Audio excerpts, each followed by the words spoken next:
오늘 하나님 말씀 사도행전 15장 25절부터 35절까지 말씀입니다. 사도행전 15장 25절부터 35절까지 우리 합독합니다. 사람들을 택하여 우리 주 예수 그리스도의 이름을 위하여 생명을 아끼지 아니하는 자이니 우리의 자랑하는 바나바와 바울과 함께 너희에게 보내기를 1차 가결하더라. 그리하여 유다와 실라를 보내니 저희도 이 일을 말로 전하리라. 성령과 우리는 요긴한 것들 외에 아무 짐도 너희에게 지우지 아니하는 것이 가한 줄 아느니 우상의 제물과 피와 목매어 죽인 것과 음행을 멀리할지니라. 이에 스스로 삼가면 잘 되리라. 평안함을 원하노라 하였더라. 저희가 작별하고 안디옥에 내려가 무리를 모은 후에 편지를 전하니 읽고 그 위로한 말을 기뻐하더라. 유다와 실라도 선지자라 여러 말로 형제를 권면하여 굳게 하고 얼마 있다가 평안히 가라는 전성을 형제들에게 받고 자기를 보내던 사람들에게 돌아가되 바울과 바나바는 안디옥에서 유하며 다수한 다른 사람들과 함께 주의 말씀을 가르치며 전파하느니라. 아멘. 자, 이제 전도여행 1차 여행의 이제 마지막에 와서 하나님의 말씀을 전하죠. 25절 26절을 보니까 사도 바울과 바나바는 우리 주 예수 그리스도의 이름을 위해서 생명을 아끼지 않느냐 아니한 자고 칭찬을 합니다. 사도들은 사도 바울과 바나바의 헌신을 인정해서 그래서 그들은 예루살렘 교회가 사랑하는 사람들이에요. 사도들은 그들에게 최고의 칭찬을 함으로써 그들이 예루살렘 교회에 깊이 신뢰하는 훌륭한 목자임을 증명했습니다. 따라서 예루살렘 교회는 만장일치로 은혜의 복음을 결의했죠. 만장일치라는 말을 쓴 걸 볼 때 그들은 서로 의견이 나뉘어졌지만 나중에 하나로 통합을 한 걸 볼 수가 있어요. 그래서 그들은 서로 겸손한 마음을 가지고 이 편지가 위조가 된 것이 아닌 것을 확인해 줬죠. 그래서 27절에 보니까 예루살렘 교회는요 유다와 실라를 보내서 그들의 말을 통해서도 편지의 내용을 말로 전하게 했다는 거죠. 예루살렘 교회는 이 요긴한 것들 외에 아무런 율법적인 짐도 그들에게 지우지 아니하는 것이 옳은 줄로 확신을 했어요. 그들에게 예수님의 은혜 안에서 자유를 주었죠. 할례를 하지 않아도 구원을 받는 것을 분명하게 전했죠. 사도와 장로들은 이 결정이 성령과 우리의 결정이라고 해서 성령님을 앞세워서 이야기를 합니다. 이것은 바로 총회의 결정이 성령님께서 원하시는 것이고 성령님께서 인도하신 것임을 확신한다는 그러한 말의 의미가 돼요. 그래서 성령과 예루살렘 교회는 오직 믿음으로만 구원을 얻는다는 복음 진리를 수호하고 확증하는 자리가 됐죠. 이로써 할례를 받아야 구원을 받을 수 있다는 율법주의자들의 주장이 헛된 주장이었다는 것을 만천하에 공표를 하게 됐어요. 결국 율법주의자들은요 공식적으로는 하나님의 교회에 발을 붙일 수가 없게 되었다는 거죠. 기독교와 유대교, 율법주의와 복음 신앙 사이의 싸움에서는 은혜의 복음 진리가 승리하게 돼서 이제 기독교가 그때부터 퍼지기 시작을 한 거예요. 이로써 기독교는 유대교의 그늘에서 벗어나 독립적이고 세계적인 종교가 될 수 있는 기틀을 만들게 된 거죠. 동시에 세계 선교의 문이 활짝 열리게 되었던 거예요. 어떤 사람이든지 주 예수님을 믿기만 하면 다 구원을 받는다는 복음 진리가 확고하게 서게 됐다는 거죠. 민족, 문화, 전통, 관습, 할례, 무할례 이 모든 것들 모든 문화의 장벽을 초월해서 온 인류가 예수 그리스도 안에서 하나님 왕국의 백성이 될 수 있는 구원의 길이 열리게 되었다는 거예요. 또 선교지에서 일어난 문제를 예루살렘 교회가 해결해주고 적극적으로 지원해줌으로써 예루살렘 교회와 이방 교회와 사이에 사랑과 신뢰의 관계성이 맺어지게 되었어요.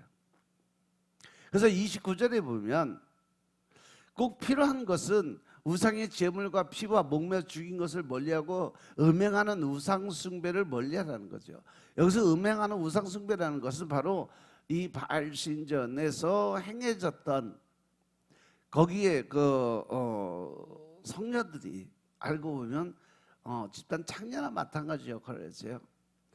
자기 신에게 제사를 지내고 그리고 나서 그날 저녁에는 무조건 어떤 남자가 자기 몸을 요구하든지 어떤 남자들이 거부할 수가 없게 돼 있어요. 그래서 남자들에게 지명당하면 그날 가서 그 남자가 하룻밤을 지내게 된 그러한 일이 있었는데, 그것을 통해서 이스라엘 백성들도 그 제사장소에 갔다가 젊은 사람들이 갔다가 거기서 하룻밤 자고 와서 그날 저녁에 2만 3천 명이 하룻밤 죽는 사건이 벌어져서 하나님의 심판을 받아서, 그래서 우리는 은혜 안에서 최소의 율법을 지켜야 된다는 거죠. 적어도 십계명에 나와 있는 그 십계명의 그 모든 말씀은 우리가 최대한 지키려고 노력을 해야 된다는 사실 명심하시기 바랍니다. 그리고 30절 31절을 보면 바울과 바나바는 유다와 실라를 데리고 예루살렘 교회와 작별을 했어요. 그들이 본 교회가 있는 그 안디옥에 내려가서 무리를 모은 후에 사도들의 편지를 전하게 되죠. 그들은 은혜로 구원을 얻을 수 있다는 복음을 듣고 위로를 받고 기쁘게 생각을 했어요. 유다와 실레도 함께 말하고 사도의 편지에 힘을 실어주었다는 거죠. 복음은 사람들에게 자유를 주고 기쁨을 주는 것입니다. 예루살렘 본 교회의 편지를 읽고 안디옥 교회 성도들은 큰 위로를 받고 기뻐했어요. 또한 그들은 그동안 율법주의자들로 인한 무거운 멍에와 짐을 벗고 다시 주님의 은혜로 기쁨이 충만하게 됐어요. 비온 뒤에 땅이 굳어지는 것처럼 그들은 흔들리던 신앙을 바로잡고 복음 진리 위에 굳게 서게 되었다는 거죠. 더더욱 세계 선교를 위해서 기도를 드리게 됐어요. 그리고 이제 32절 33절에 보면 유다와 실레도 선지자라는 천명을 하게 되죠. 여러 말로 형제를 권면하고 얼마이다 평안히 가라 하는 전송을 형제들에게 받고, 유다와 실라도 선지자라는 것을 인정을 하게 돼요. 함께 내려온 유다와 실라도 선지자서 여러 말로 형제들을 권면하고, 즉 복음 증거라고 전도를 하는 그러한 일을 가담했다라는 거죠. 그리고 예수 그리스도의 은혜에 굳게 서게 만들어줬다는 거예요. 그래서 그들은 얼마 있다가 평안히 가라는 전송을 형제들에 받고 자기 교회로 다시 돌아가게 돼요. 유다는 자기를 보내던 예루살렘 교회로 돌아갔어요. 사도 바울과 바나바는 안디옥에 계속 머물면서 다수한 많은 다른 리더들과 함께 하나님의 말씀을 가르치고 예수님을 즉 복음을 전하는 데 최선을 다하고 있었어요. 그리고 이제 34절 35절에 보면 어떤 사본에는 신라가 그들과 함께 유하기로 작정하고 있다 그랬고, 바울과 바나바가 안디옥에서 있으면서 수다한 많은 다른 사람들에게 하나님의 말씀을 가르치고 전파했다. 신라는 예루살렘으로 가고자 하다가 안디옥에 머물렀어요. 사도 바울과 바나바는 안디옥에 잠시 거했는데 두 사도는 수다한 다른 사람들과 함께 말씀을 가르치고 전파를 했다고 그랬어요. 안디옥 교회는 많은 성경의 선생들이 있었어요. 워낙 똑똑한 사람들이 많았고 또 성경에 대한 지식도 박식한 사람들이 많이 있었어요. 하지만 사도 바울은 이때 이 유명한 자유의 복음이라고 하는 갈라디아서를 바로 여기서 기록을 하게 돼요. 갈라디아 지방에 선교를 하고 와서 나중에 이제 얘기를 듣고 갈라디아 지방에 편지를 쓴 것이 지금의 갈라디아서예요. 갈라디아에서의 유대교 율법주의와 분명한 선을 긋고 은혜의 복음을 전합니다. 은혜 속에서 율법을 바라보고 은혜의 복음을 가장 선명히 기록한 것이 바로 이 갈라디아서예요. 바울과 바나바는 복음 진리를 수호하기 위해서 온 힘을 다해서 싸웠어요. 또 성령님께서 예루살렘 총회를 통해 복음 진리를 확증해 주셨죠. 예루살렘 총회는 계기로 기독교는 유대교의 그늘을 벗어나 세계화가 되고 이방 선교를 위한 교리적인 기틀을 마련하게 됐어요. 오늘 이 말씀을 통해 오직 믿음으로 오직 예수 그리스도의 은혜로 구원받는 복음 진리가 얼마나 중요한지를 설명하는 걸 보고 있어요. 우리도 거짓 진리가 난무하는 이 시대에 복음 진리를 수호하는 진리의 파수꾼으로 사명을 감당할 수 있기를 주의 이름으로 축원합니다. 또한 복음 진리 위에서 굳게 서서 양떼들을 메고 또 율법과 제2의 멍에를 벗겨주고 다그가지로 복음 진리를 전파하는 세계 선교 사명을 줄기차게 감당할 수 있기를 주의 이름으로 축원합니다. 아멘. 그래서 이 사도 바울의 전도 여행 1차, 2차, 3차의 그 여행지를 보면 지금 이제 지금까지 1차 여행을 이렇게 쭉 설명했는데 이 설명이 사도행전 13장의 1절부터 3절의 말씀으로 시작돼요. 사도 바울의 1차 전도 여행의 시작에 대한 말씀이 바로 사도행전 13장 말씀인데 이 사도행전 전체 내용 구조가 사도행전 1장 8절에 그 주님의 선교 지상대 명령이 성취되는 과정을 보여주고 있어요. 이에 따라 사도행전 전체를 둘러보자면 첫 번째 1장부터 7장은 오순절 성령 강림에 의한 예루살렘 교회의 태동 그리고 예루살렘의 교회 확장을 이야기를 했고 두 번째 단계가 뭐냐 8장부터 13장 중반까지는 유대와 사마리아와 팔레스타인 지역의 복음과 교회 확장을 이야기를 해요. 그리고 세 번째 단계로 13장 후반부터 28장까지는 안디옥에서부터 로마까지 복음과 교회 확장 과정을 그 내용을 삼고 있어요. 이 중에 세 번째 단계 13장부터 28장의 내용이 13장 1절부터 21장 16절까지 사도 바울의 전 3차 여행 전도 여행과 21장 17절 이하의 바울의 체포와 투옥 로마에 가기까지 여정에 관한 기사로 구성이 되어 있어요. 따라서 13장 14장은 전 3차에 걸쳐 사도 바울 전도 여행 중 1차 전도 여행에 관련 그러한 이야기예요.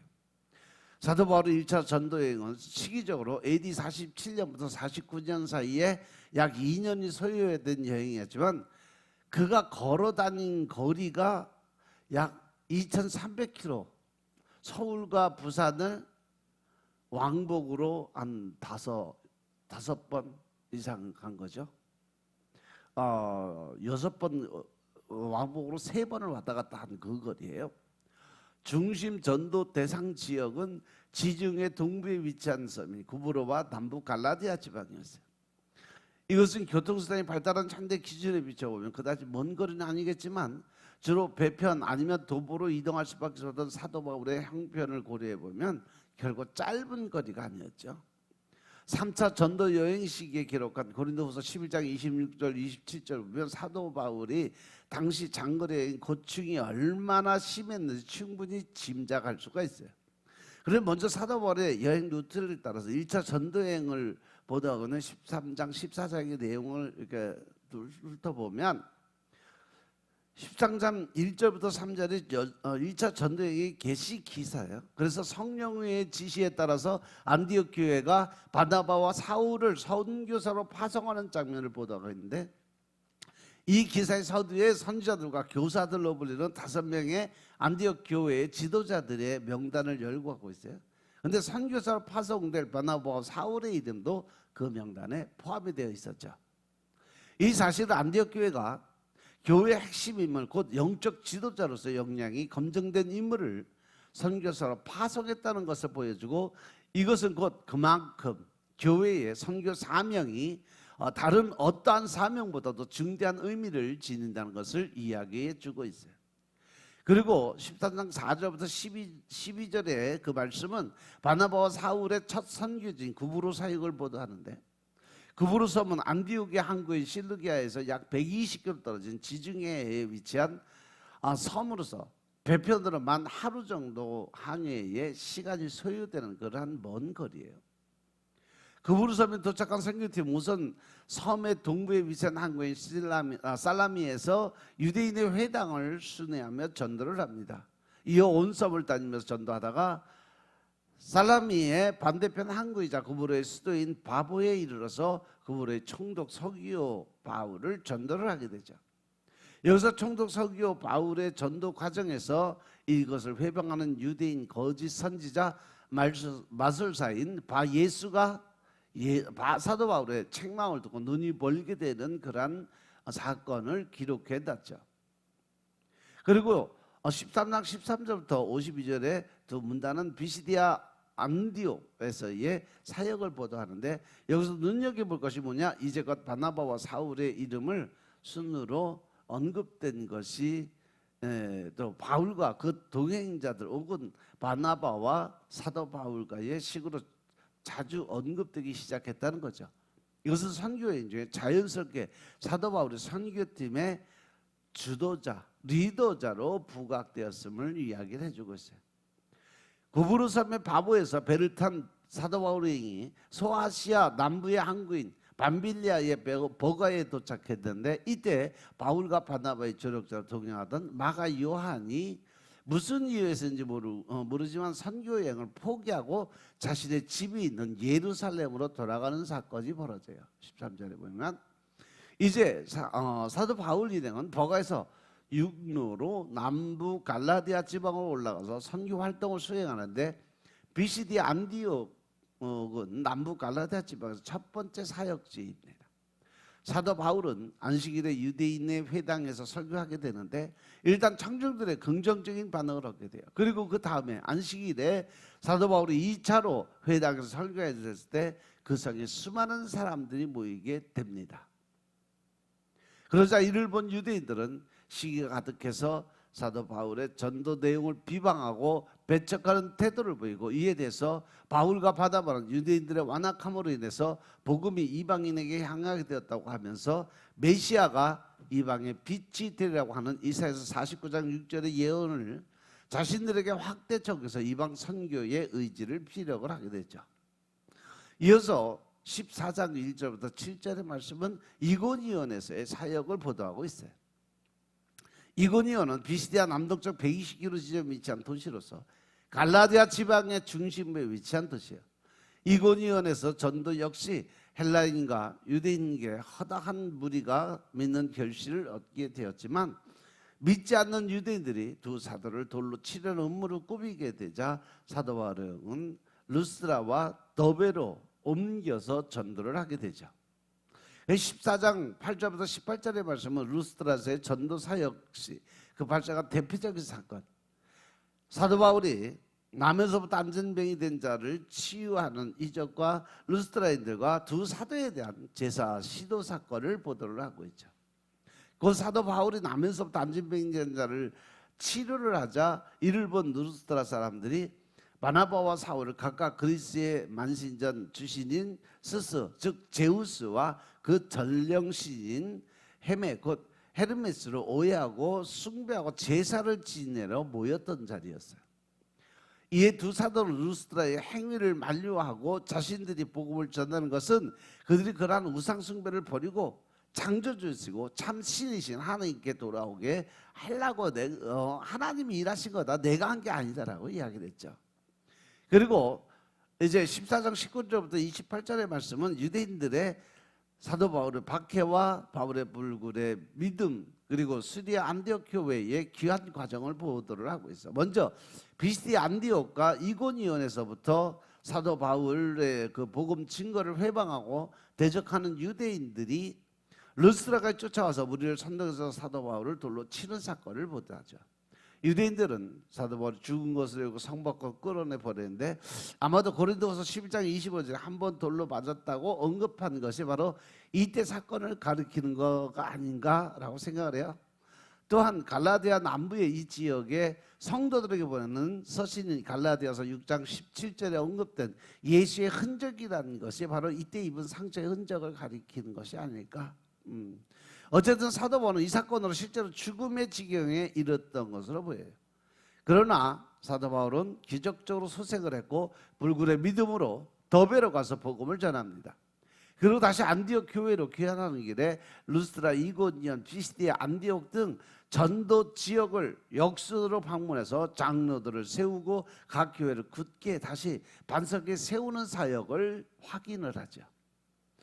그리고 사도 바울은 마지막으로 버가에서 전도한 후에 아달리아를 거쳐서 시리아 안디옥으로 귀환함으로써 1차 전도 여행을 마치는 장면까지 오죠. 1차 전도 여행의 의의는 첫 번째 이방인 선교가 본격적으로 시작되었다는 거죠. 두 번째는 사도행전 1장 8절 사마리아 땅까지 복음 증인이 되라 하는 그 말씀에 따른 주님의 선교지상 명령을 감당하는 중심축이 예루살렘 교회에서 안디옥 교회로 이동되었는 사건이 여기서 기록이 돼 있어요. 물론 안디옥 교회가 파송한 바울과 바나바 전도 여행이 이방인 선교의 첫 번째 시도는 아니었죠. 이미 베드로가 가이사랴 백부장 고넬료 집에서 복음을 전했을 때 그 온 집안이 집단으로 회심한 일이 있었죠. 사도행전 1장 34절부터 48절까지. 이 예루살렘 교회는 이를 계기로 이방 선교를 공식 인정하게 이르렀죠. 또 안디옥 교회가 그 자체가 이방 땅에 이방인을 주축으로 해서 세워진 교회였고, 예루살렘 교회는 안디옥 교회에 바나바를 파송해서 목회하게 하는 등 이방인 선교에 관심을 가지게 했어요. 그런데 예루살렘 교회가 본격적으로 이방인 선교를 추진하기 많은 제약과 한계를 가지고 있었는데, 예루살렘 교회 내에는 여전히 할례나 율법 준수 등을 고집하는 유대주의자 성향이 아직 강하게 남아 있어서 상당 기간 동안 지속되었어요. 이러한 성향은 예루살렘 교회로 하여금 아무래도 이방인 선교에 본격적으로 나서지 못하게 하는 내부적 한계로 작용할 수밖에 없었죠.